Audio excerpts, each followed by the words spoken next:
He followed her, just once. Kevin Walker, tech mogul and control freak, tailed his quiet housekeeper after she left at 6 sharp. He thought he knew everything. He was wrong. Hidden in the shadows, he watched her embrace 2 little girls. His world cracked. The deeper he dug, the darker the truth. A covered-up death, his company's secret, and a betrayal he never saw coming. Now, he's lost his empire, and maybe the only woman he's ever loved. But is it too late to make things right? Want to know what happened? Watch until the end and don't miss this story, full of emotions and shocking twists. Also, tell us where you're watching from in the comments, and don't forget to subscribe for more emotional stories like this one. Kevin Walker didn't smile much. If he did, it rarely reached his eyes. At 61, he had everything most people dream about: money, power, and a view that stretched beyond the clouds. His penthouse apartment, perched high above the skyline, was made almost entirely of glass. Friends, though he had few, said it was a symbol of transparency. Kevin knew better. It was a fortress disguised as openness. Nothing could reach him up there, and that's how he preferred it. He wasn't cruel, just distant, efficient, controlled. Every corner of his life was curated. The staff rotated weekly. Cleaners, chefs, assistants, but no one ever stayed long. He wasn't rude, just indifferent. He treated people like pieces of software, useful, predictable, replaceable. That way, nothing could surprise him. Nothing could hurt him, except of course he had been hurt, once, a long time ago.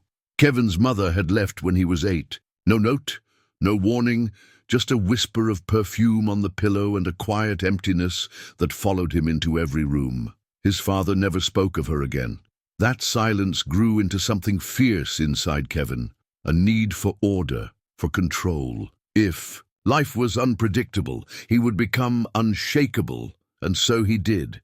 He built a tech empire from scratch, becoming a legend in the industry. Shareholders adored him, competitors feared him. He lived alone, not out of loneliness, but by design. Love was too dangerous. People left. Walls didn't. Then, one Monday morning, a woman named Grace Miller arrived. She was the new housekeeper, hired through a third-party agency. Mid-40s, perhaps, with tired eyes and a quiet way about her. She wore plain clothes, moved without fuss, and spoke only when necessary. But there was something odd Kevin noticed right away. She never lingered, not once. Every evening, at precisely 6 o'clock, she packed her things and left. No overtime, no small talk, no lingering glances at the view from the glass wall. She didn't treat the penthouse like a marvel, just another job. That intrigued him.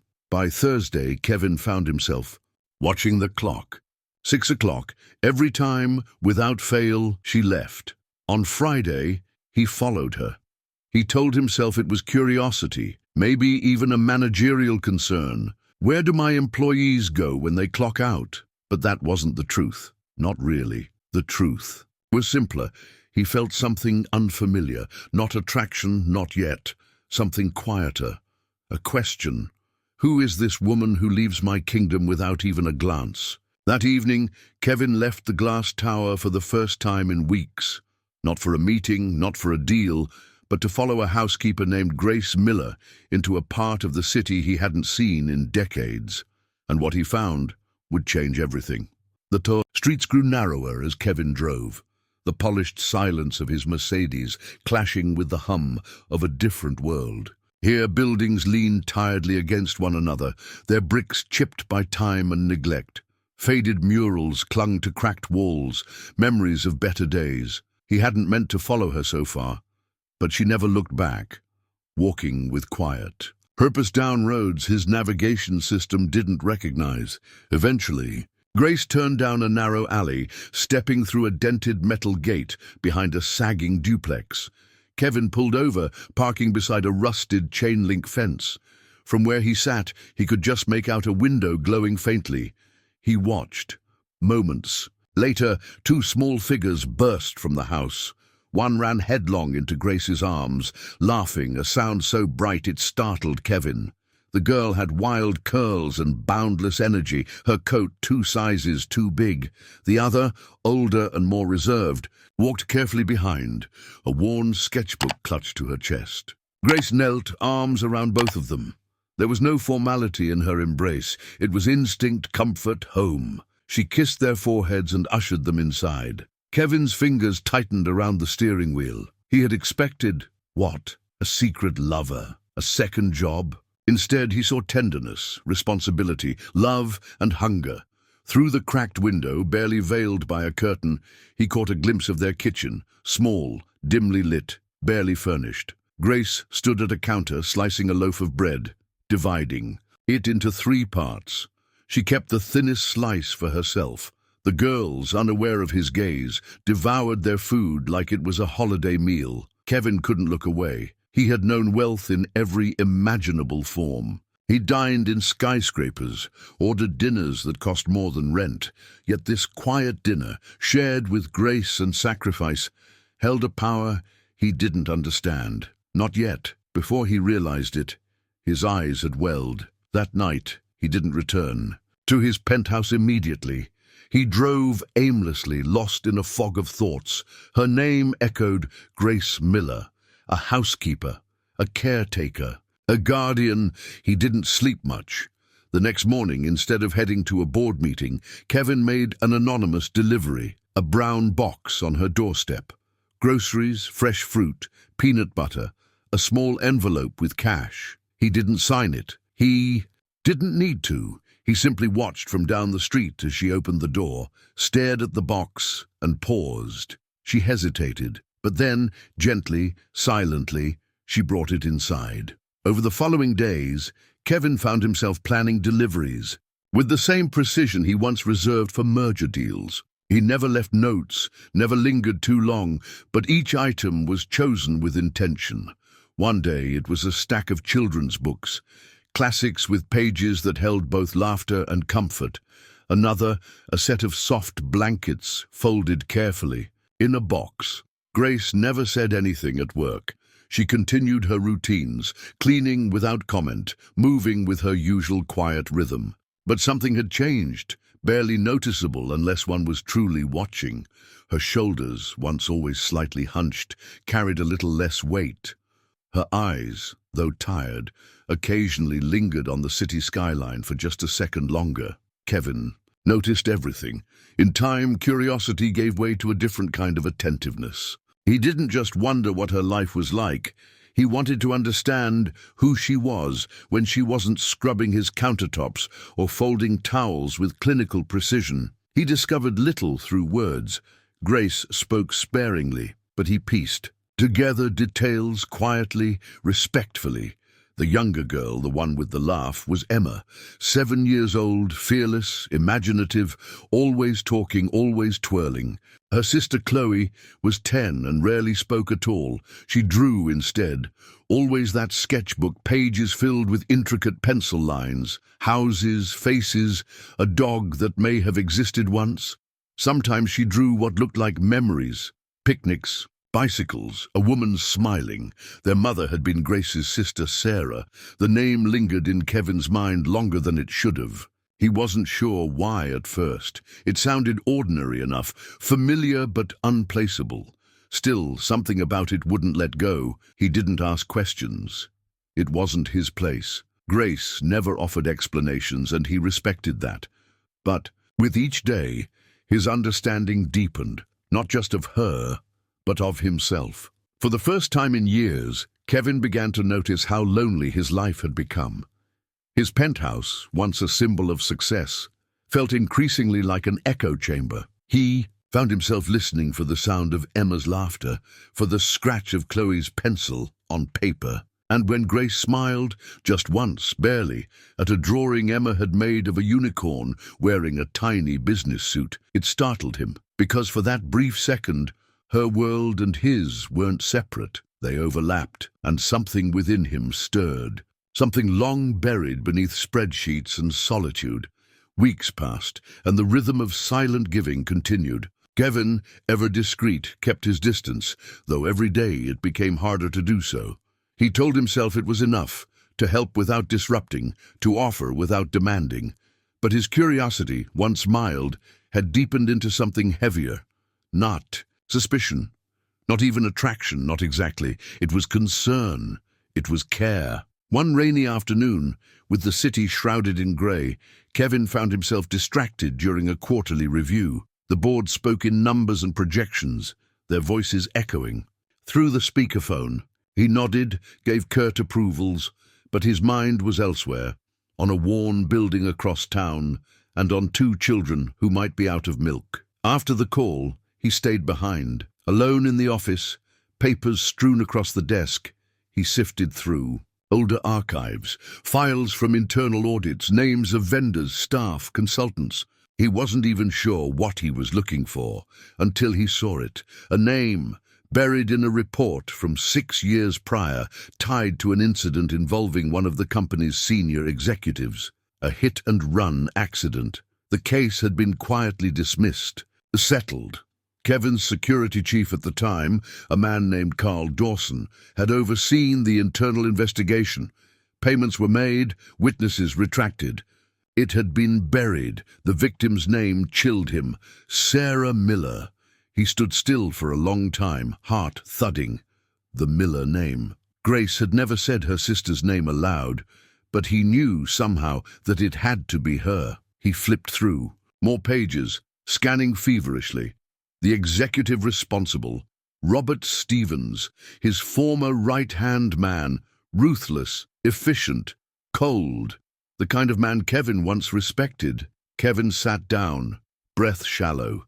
It wasn't just that his company had been involved. It wasn't just that someone he'd trusted had caused so much pain. It was the realization that all this time he had been watching a family heal from a wound he had unknowingly helped inflict. His world tilted. He thought about Grace, dividing meals, about Chloe, silently drawing, about Emma's laugh, about the quiet grace with which they carried a weight no child should ever know, and for the first time in years, Kevin felt something he hadn't let himself feel. Guilt, deep and cutting. He knew he couldn't keep this secret, not now, not ever, but telling the truth meant unraveling everything.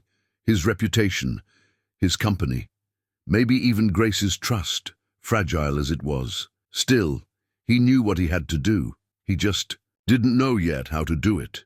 Rather than sleep, Kevin spent that night combing through every document tied to the cover-up. Emails, memos, surveillance footage, fragmented but damning. The further he dug, the clearer it became. This hadn't been an accident buried by negligence. It had been erased by design. Carl had ensured it. Robert had walked away untouched. By morning, the weight in Kevin's chest had turned into resolve. He made copies of everything, physical and digital. One set locked in a safe, another handed to his legal counsel with strict instructions.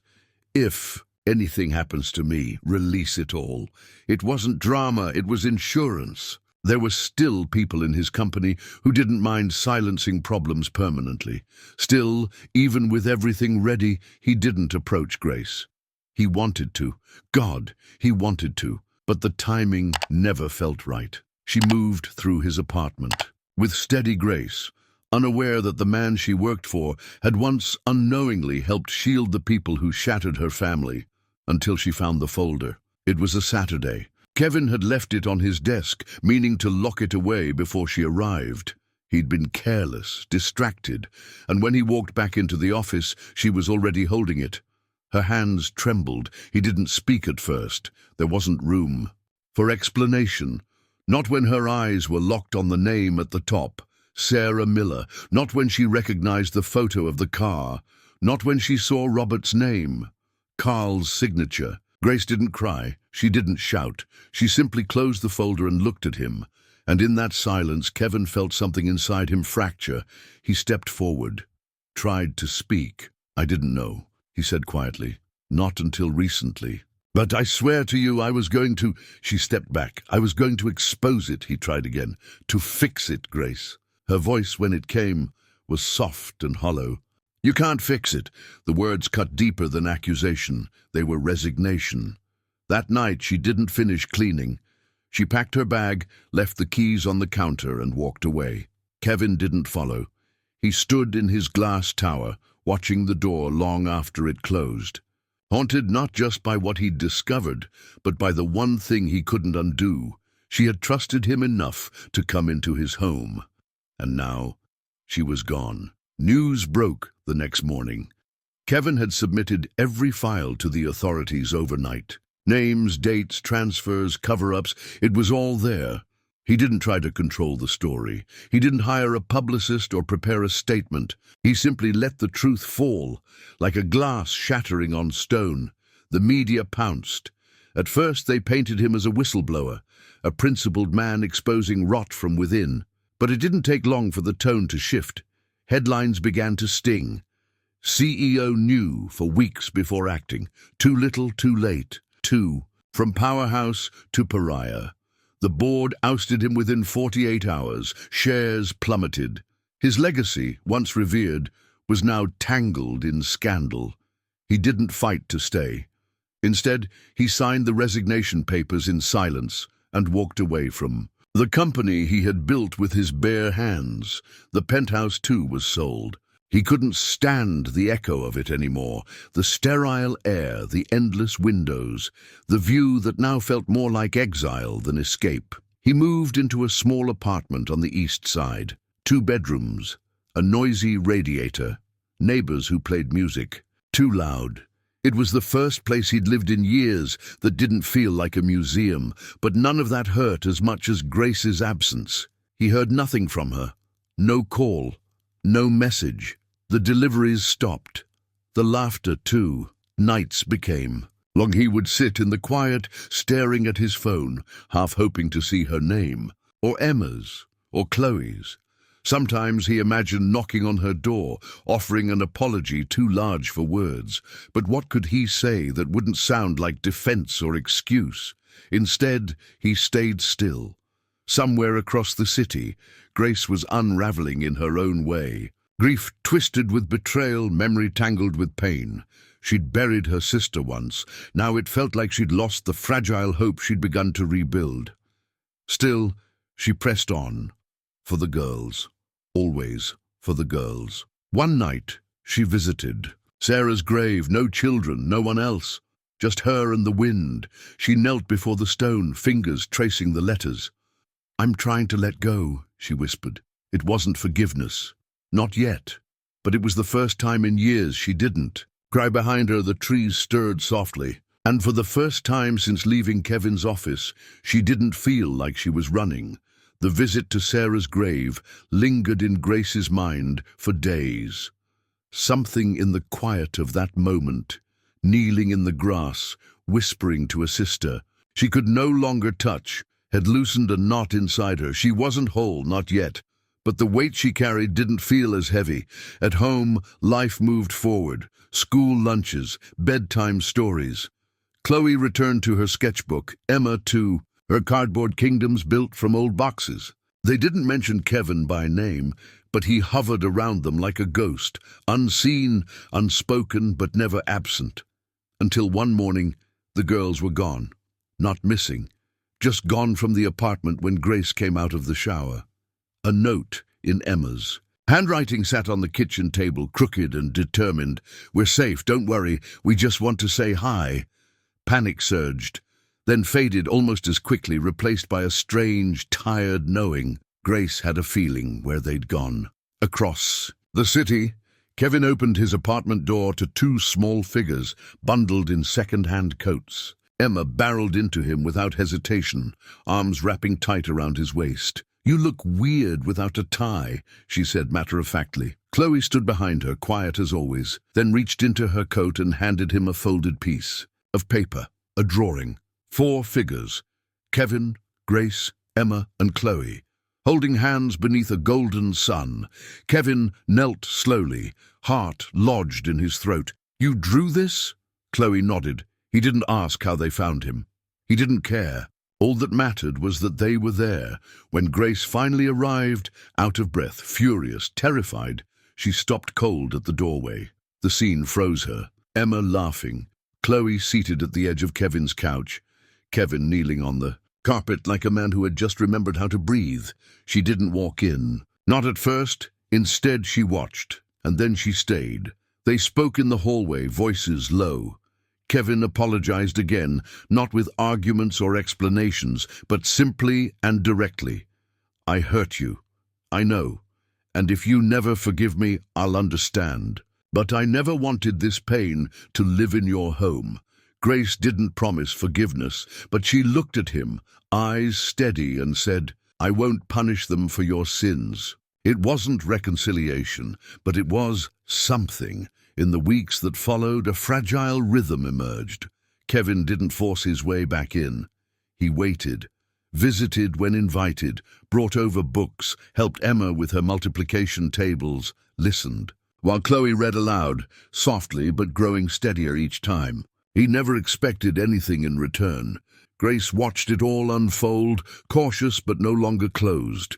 She saw the way the girls leaned into him without fear, how Chloe started sketching him again, quiet figures with square shoulders and kind eyes. Emma dubbed him Uncle Kevin, entirely on her own.